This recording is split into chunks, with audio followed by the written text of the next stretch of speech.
কারো উপর নির্ভর করে বাংলাদেশের গণতন্ত্র ফিরবে না বলে মন্তব্য করেছেন বিএনপি মহাসচিব মির্জা ফখরুল ইসলাম আলমগীর। মার্কিন সহকারী পররাষ্ট্রমন্ত্রী ডোনাল্ড ট্রাম্পের সফর নিয়ে প্রশ্নের জবাবে তিনি একথা বলেন।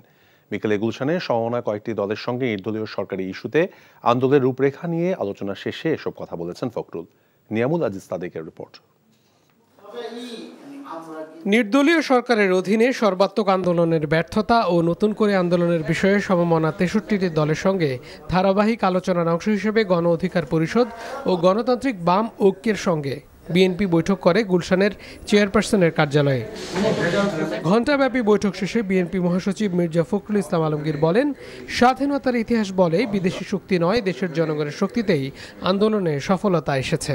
বাংলাদেশের জনগণ কারো উপরে নির্ভর করে তার গণতান্ত্রিক অধিকার ফিরিয়ে আনবে এটা আমরা মনে করি না।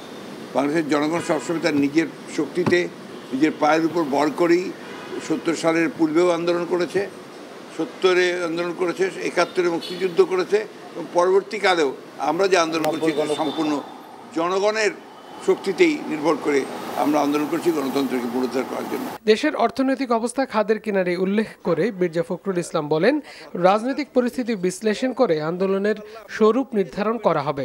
চলমান যে গণতান্ত্রিক আন্দোলনের জন্য কী ধরনের আপনার কর্মসূচি গ্রহণ করা যায় এবং কিভাবে আমাদের লক্ষ্যে পৌঁছানো যায়, বর্তমান রাজনীতির পরিস্থিতি এবং তার বিশ্লেষণ, সেই সঙ্গে আমাদের কর্মসূচি নির্ধারণের জন্য আমরা প্রাথমিক কিছু আলোচনা আজকে করেছি।